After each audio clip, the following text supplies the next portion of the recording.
قادم مطلق خدا کا شکر اور اس کی تعریف کرتے ہیں کہ وہ شکر گزاری کے لائق خدا ہے، اور وہی خدا ہے جو ہمیں زندگی اور زندگی کے ساتھ بے شمار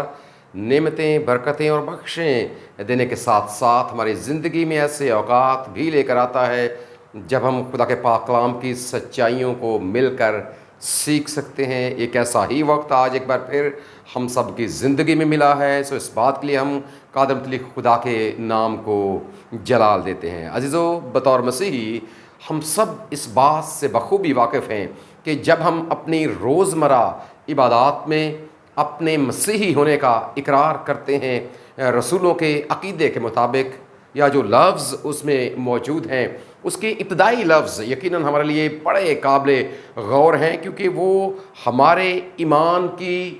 بنیاد ہیں۔ اور جب ہم یہ کہتے ہیں کہ میں ایمان رکھتا ہوں، تو اس بات کو ذہن میں رکھنا چاہیے کہ اس وقت ہم اپنے آپ کو دوسروں سے جدا کر رہے ہوتے ہیں۔ وہ لوگ جو خدا کی ذات پر ایمان نہیں رکھتے،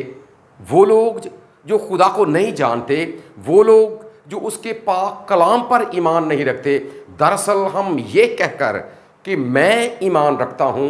اپنے آپ کو ان سے الگ کر رہے ہوتے ہیں، ان سے جدا کر رہے ہوتے ہیں، اور اس بات کا برملا اقرار اور اظہار کر رہے ہوتے ہیں کہ میں ذاتی طور پر، چونکہ یہاں پر صیغہ واحد استعمال ہم کرتے ہیں، میں کا لفظ استعمال کرتے ہیں، ہم اپنے باپ، اپنی ماں، اپنے بھائی، اپنی بہن، اپنے شوہر، اپنی بیوی، اپنے بیٹے، اپنی بیٹی، یا اپنے کسی عزیز رشتہ دار یا دوست کو اپنے ساتھ نہیں ملاتے۔ ہاں، ہم مل کر ضرور اس بات کا اقرار کرتے ہیں، لیکن ہم شخصی طور پر اس بات کا اعلان اور اقرار کرتے ہیں کہ میں ایمان رکھتا ہوں۔ سو یہ باتیں بڑی قابل غور ہیں، اور چونکہ یہ ہمارے مسیحی ایمان کی بنیاد ہیں، اس لیے ان کے بارے میں سیکھنا، جاننا یہ بہت ضروری ہے۔ اور آج ہم جس بات پر تھوڑی دیر کے لیے غور کریں گے وہ لفظ ایمان ہے۔ ایمان، واٹ از فیتھ؟ ایمان کیا ہے؟ یا جب ہم لفظ ایمان کی بات کرتے ہیں، اور ہم بطور مسیحی، بطور ایماندار اس بات کو جانتے بھی ہیں کہ یہ لفظ ہماری روزمرہ زندگی میں بھی اور یہ لفظ ہماری روزمرہ عبادات میں بھی یہ بالکل ایک عام سا لفظ ہے، اور عام لفظ سے مراد یہ ہے کہ ہم اسے بہت زیادہ اس کا استعمال کر رہے ہوتے ہیں۔ جب ہم اپنے حمد و ثنا کے حصے کی بات کرتے ہیں عبادت میں، حمد و ثنا کے حصے میں بھی ایمان کا جو لفظ ہے یقیناً یہ ہمارے لیے باعث برکت ہوتا ہے۔ پھر جب ہم پاک کلام میں سے واعظ سنتے ہیں، اس میں بھی بار بار ایمان کی بات کی جاتی ہے، اور پھر اس کے علاوہ بھی جب ہم باہمی گفتگو کرتے ہیں یا ہم کتاب مقدس کا شخصی مطالعہ کرتے ہیں، تو بھی ہمیں اس بات کا علم ہے کہ لفظ ایمان بار بار ہمارے سامنے آتا ہے۔ اور یہ ساری چیزیں کرتے ہوئے جو بات ہمارے ذہن سے نہیں نکلتی وہ یہ ہوتی ہے کہ میں یہ سب کچھ اس لیے کر رہا ہوں کہ میں اگر عبادت کر رہا ہوں، اگر پاک کلام کو پڑھ رہا ہوں، اگر میں حمد و ثنا کر رہا ہوں، اگر میں عبادت میں ساز بجا رہا ہوں، یا کوئی بھی کسی بھی طرح سے میں عبادت کا حصہ بنا ہوا ہوں، تو اس کے پیچھے یہ بات ہے کہ میں دراصل ایک ایماندار ہوں، ایک ایسا ایماندار جو قادر مطلق خدا کی ذات پر ایمان، یقین اور بھروسہ رکھتا ہے۔ لغت کے اعتبار سے یہ عزیزو ہم جانتے ہیں کہ اس کا مطلب ہے یقین، بھروسہ، اعتقاد یا اعتماد۔ لغت ہمارے سامنے اس بات کو رکھتی ہے کہ جب آپ کسی بھی چیز پر اعتماد رکھتے ہیں، یقین رکھتے ہیں، بھروسہ رکھتے ہیں، مثال کے طور پر اگر آپ کسی گاڑی میں بیٹھے ہیں یا آپ کے پاس کوئی آپ کی پرسنل گاڑی ہے، کار ہے، تو آپ کو اعتماد ہوتا ہے جب آپ اپنے سفر کا آغاز کرتے ہیں، تو آپ کو اس بات کا اعتماد ہوتا ہے کہ جب میں اس پر بیٹھوں گا تو یہ مجھے میری منزل تک لے کر چلی جائے گی۔ آپ بیمار ہوتے ہیں، آپ ڈاکٹر کے پاس جاتے ہیں، اور آپ کو پتہ ہے کہ یہ ڈاکٹر کوالیفائڈ ڈاکٹر ہے، اور جب یہ میڈیسن جو مجھے یہ تجویز کرے گا میں اس کا استعمال کروں گا، تو اس کے استعمال کے بعد مجھے آرام ملے گا، مجھے شفا ملے گی۔ یہ وہ اعتماد ہے، یہ وہ یقین ہے جو روزمرہ زندگی میں ہم مختلف چیزوں پر بھی کرتے ہیں، انسانوں پر بھی کرتے ہیں۔ لیکن یہ بات یاد رکھیں، جب ہم اسی بات کو بنیاد بنا کر یا اسی بات کو اپنے سامنے رکھتے ہوئے وہی اعتماد، وہی یقین اور وہی بھروسہ اپنے خدا کی ذات پر لے کر آتے ہیں، اور جب ہم مذہب کی بات یاد رکھے کرتے ہیں، مذہب کے اعتبار سے کسی عقیدے یا مذہب سے وفاداری کا نام یاد رکھیں، یہ آپ کا ایمان ہے۔ کہ جب آپ کسی بھی عقیدے کے ساتھ منسلک ہیں، آپ کسی مذہب کے ساتھ منسلک ہیں، آپ اس کی جب جو روایات ہیں یا جو اس کے رسوم ہیں یا جو کچھ آپ کو اس میں بتایا جاتا ہے، جب آپ بطور ایماندار اس کو پرفارم کرتے ہیں، ان کی ادائیگی کرتے ہیں، تو پھر اس کا مطلب یہ ہے کہ آپ اس مذہب پر یا اس عقیدے پر ایمان رکھنے والے، بھروسہ رکھنے والے اور اعتماد رکھنے والے اور یقین رکھنے والے لوگ ہیں۔ اس بات کو ذہن میں رکھیں کہ ہم اس بات کو بھی سمجھتے ہیں کہ اس کا مطلب یہ ہے کہ ایمان دراصل اگر محسوس کرنے کی بات کی جائے، لغت کے اعتبار سے اپنی جگہ پر، مذہب کے اعتبار سے اپنی جگہ پر، لیکن ہم اس بات کو بھی سمجھتے ہیں کہ ایمان دراصل یہ آپ کے ایک اندرونی جذبے کا نام ہے، یہ آپ کے اندر ایک ایسی چیز کا نام ہے جو آپ کو کسی بات کے لیے قائل اور مائل کرتی ہے۔ بظاہر وہ چیز آپ کے سامنے نہیں ہوتی، آپ اس کو دیکھتے، اپنی آنکھوں سے دیکھتے نہیں ہیں، تو بھی وہ جذبہ آپ کو اس کی طرف لے کر جاتا ہے۔ دیکھیں، جب ہم عبادت کی بات کرتے ہیں، آپ حمد و ثنا کی بات کرتے ہیں، پاک کلام کی آپ تلاوت کی بات کرتے ہیں، آپ ایک جذبے کے ساتھ کرتے ہیں، آپ ایک شوق کے ساتھ کرتے ہیں، آپ ایک لگن کے ساتھ کرتے ہیں، اور جس لگن کے ساتھ، جس شوق کے ساتھ اور جس جذبے کے ساتھ، جس فیلنگ کے ساتھ، یاد رکھیں، آپ وہ کام کر رہے ہوتے ہیں، دراصل وہی آپ کا ایمان ہوتا ہے۔ اور بائبل مقدس یہ بیان کرتی ہے کہ یہ جو آپ کا ایمان ہے یہ اندیکھی چیزوں کا ثبوت ہے، اندیکھی جو نظر نہیں آتی۔ اور عبرانیوں کا مصنف اس کے بارے میں اپنے 11ویں باب میں تحریر کرتا ہے کہ ایمان دراصل اندیکھی چیزوں کا ثبوت ہے، اور ایک ایماندار اس طرح سے عبادت گزار بنتا ہے یا عبادت کرتا ہے یا اپنے خدا پر ایمان، یقین اور بھروسہ رکھتا ہے، اس کے احکامات کو مانتا ہے کہ آنے والے وقت میں میرا خدا مجھے وہ دے گا جن چیزوں کو میں نے اپنی آنکھوں سے تو نہیں دیکھا، لیکن میرا یہ ایمان ہے کہ وہ موجود ہے۔ ہم نے اپنے خدا کو بھی یاد رکھے کبھی نہیں دیکھا، لیکن ہمارا اس بات پر ایمان ہے، یقین ہے، بھروسہ ہے، پختہ ایمان ہے کہ ہمارا خدا موجود ہے۔ اس لیے تو ہم کہتے ہیں کہ میں ایمان رکھتا ہوں خدا قادر مطلق باپ پر، وہ قدرت رکھتا ہے، وہ اختیار رکھتا ہے۔ ہم خدا کی ذات پر جب ایمان رکھتے ہیں، یقین رکھتے ہیں، بھروسہ رکھتے ہیں، تو دراصل یاد رکھیں یہی ہمارا ایمان ہے۔ اور پھر ایک اور بڑی اہم بات بائبل کے حساب سے کہ خدا کے کیے گئے کام کو دل سے دراصل قبول کر لینے کا نام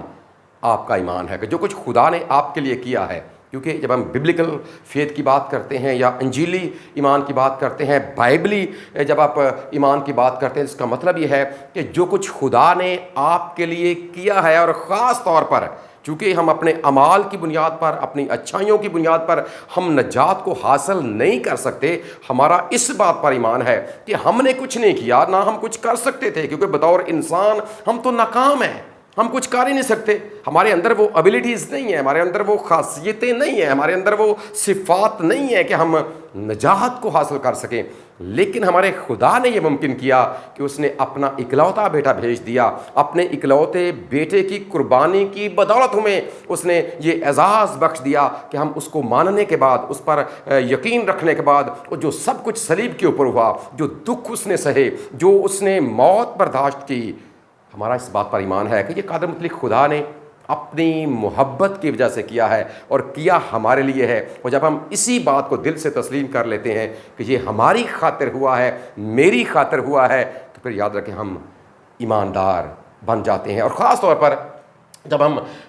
لفظ فیتھ کی بات کرتے ہیں یا ہم لفظ ایمان کی بات کرتے ہیں، تو اس بات کو ذہن میں رکھنا چاہیے، کبھی نہیں بھولنا چاہیے کہ جب ہم اس کو سمجھنے کی کوشش کرتے ہیں تو زبان دانی کی طرف جانا یہ بڑا ضروری ہے۔ اور عبرانی کی جب ہم بات کرتے ہیں لفظ فیتھ کی یا ایمان کی کہ یہ عبرانی میں دراصل کیا ہے، کیونکہ ہم اس بات کو جانتے ہیں بائبل مقدس کے سنجیدہ قاری ہونے کے ناطے سے اس کے لیے لفظ ایمونا استعمال ہوتا ہے۔ عبرانی زبان میں ایمونا لفظ استعمال ہوتا ہے جس کا روٹ ورڈ ایمن ہے، اور یاد رکھیں اسی سے اردو لفظ امن بھی ہے۔ جب ہم اس لفظ کی بات کرتے ہیں تو اس کے روٹ میں یا اس کی جڑ میں 3 عبرانی لفظ ہیں، ان میں ایک الف ہے، ایک میم ہے اور ایک نون ہے۔ اور ہم اس بات کو پہلے کئی بار سمجھ بھی چکے ہیں، جان بھی چکے ہیں، پڑھ بھی چکے ہیں کہ جو عبرانی زبان ہے اس کا الف ایک حجابی ہے اور یہ ایک مکمل لفظ بھی ہے۔ میم اس کا ایک ہجا بھی ہے اور ایک مکمل لفظ بھی ہے، نون ایک ہجا بھی ہے اور ایک مکمل لفظ بھی ہے، یعنی کہ جتنے جو 22 ہجے ہیں، جو سپیلنگ ہیں عبرانی زبان کے، وہ اپنی جگہ پر سپیلنگ بھی ہیں، وہ اپنی جگہ پر ہجے بھی ہیں اپنی زبان کے، لیکن اس کے ساتھ وہ ایک مکمل لفظ بھی ہیں اور ان کی ایک علامت بھی ہے اور ان کا ایک میننگ بھی ہے، مطلب بھی ہے۔ جس طرح الف ہے، اس کا جو علامت ہے وہ بیل ہے اور اس کا جو مطلب ہے وہ طاقت ہے۔ میم ایک ہجا بھی ہے اور اس کا جو علامت ہے وہ پانی کی لہریں ہیں، چلتا ہوا پانی ہے، اور اس کا مطلب زندگی ہے، یعنی کہ جو اس کا میننگ ہے وہ زندگی کے طور پر ہم لیتے ہیں۔ اور جب ہم نون کی بات کرتے ہیں تو یہ تیرتی ہوئی مچھلی، ایک ایسی مچھلی جو پانی کے اندر تیر رہی ہے، اور یہ بھی زندگی کی علامت ہے کہ زندگی رکتی نہیں ہے، زندگی آگے بڑھتی رہتی ہے۔ یہ بات یاد رکھیں، جب ہم لفظ ایمان کو ان باتوں کو بنیاد بنا کر سیکھنے کی کوشش کرتے ہیں کہ دراصل جو عبرانی تصور ایمان ہے، یعنی کہ جو عبرانی ایمان کا تصور ہے، جب ہم اس کو سامنے رکھ کر اس بات کو سیکھتے ہیں تو پھر ہمارے سامنے یہ بات آتی ہے کہ دراصل ایمان کے اندر ایک ایسی خوبی کہ ایمان طاقتور ہے، ایمان مضبوط ہے اور مضبوط ہونا چاہیے، اور بالکل ایسا مضبوط جس طرح بیل ایک طاقت کی علامت ہے۔ جب اس کے سامنے کوئی چیز آتی ہے تو وہ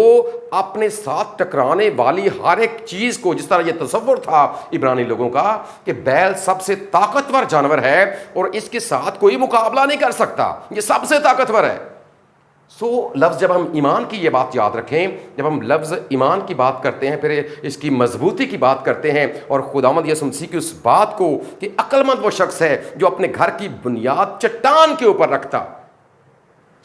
ہمارا ایمان اس کا مطلب چٹان کی طرح مضبوط ہونا چاہیے، اور بائبل مقدس بار بار خدا کی اس خوبی کو ہمارے سامنے رکھتی ہے کہ ہمارا خدا ایک چٹان ہے۔ پھر دوسری بات میم، کہ یہ زندگی ہے، اس میں زندگی موجود ہے، ایمان مردہ نہیں ہے۔ ہم بائبل میں اس کو پڑھتے بھی ہیں کہ ایمان بغیر اعمال کے مردہ ہے۔ خدا کا بندہ یعقوب اپنے خط میں اس بات کو لکھتا ہے کہ ایمان بغیر اعمال کے مردہ ہے، اور یہ جو میم کا لفظ ہے ہمارے سامنے اسی بات کو رکھتا ہے کہ بائبلی ایمان، عبرانی ایمان دراصل مضبوط بھی ہے اور اس کے ساتھ اس کے اندر زندگی ہے، وہ مردہ نہیں ہے۔ پھر دوسرا، یہ رکتا نہیں ہے، یہ آگے بڑھتا ہے۔ نون کا لفظ ہمارے سامنے اس بات کو رکھتا ہے کہ یہ آگے بڑھتا ہے، اور اس بات کو بھی ذہن میں رکھیں جب ہم مکمل اس لفظ کی ایمونا کی بات کرتے ہیں، اس کا مطلب یہ ہے کہ پہلے لفظ الف ہے، پھر میم ہے، پھر نون ہے، اور اس کے بعد پھر الف ہے، یہ دونوں چیزیں درمیان میں ہیں، اور ادھر پھر الف ہے، یعنی کہ یہ اتنا مضبوط کہ چاروں طرف سے یہ اتنا مضبوط ہے کہ کوئی بھی طوفان، کوئی بھی ایسی چیز جو ایمان کے مخالف ہے، جب اس کے ساتھ ٹکرائے گی تو یاد رکھیں ببلیکلی، کتاب مقدس کے مطابق ہمارا ایمان اس قدر مضبوط ہونا چاہیے کہ اس کے ساتھ ٹکرانے والا ہر ایک طوفان جو ابلیس کی طرف سے آئے وہ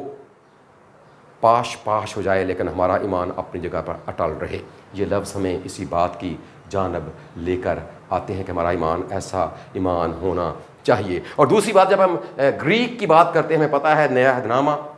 یونانی زبان میں لکھا گیا ہے، اور اس کے لیے لفظ پستس استعمال کیا جاتا ہے، جو مترادف ہے ہمارے اردو زبان کے لفظ کا، یا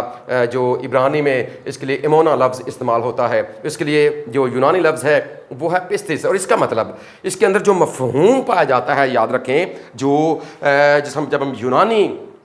زبان دانی میں لفظ ایمان کو پڑھتے ہیں تو اس کا مطلب ہے اپنی ذات کا، ظاہر سی بات ہے اس کا لفظی مطلب تو وہی ہے، یعنی کہ بھروسہ رکھنا، اعتقاد رکھنا، یقین رکھنا اور کسی کے اوپر انحصار کرنا، لیکن اس میں جو اہم عنصر پایا جاتا ہے وہ یہ ہے کہ اپنی ذات کا بھروسہ کسی اور میں منتقل کر دینا،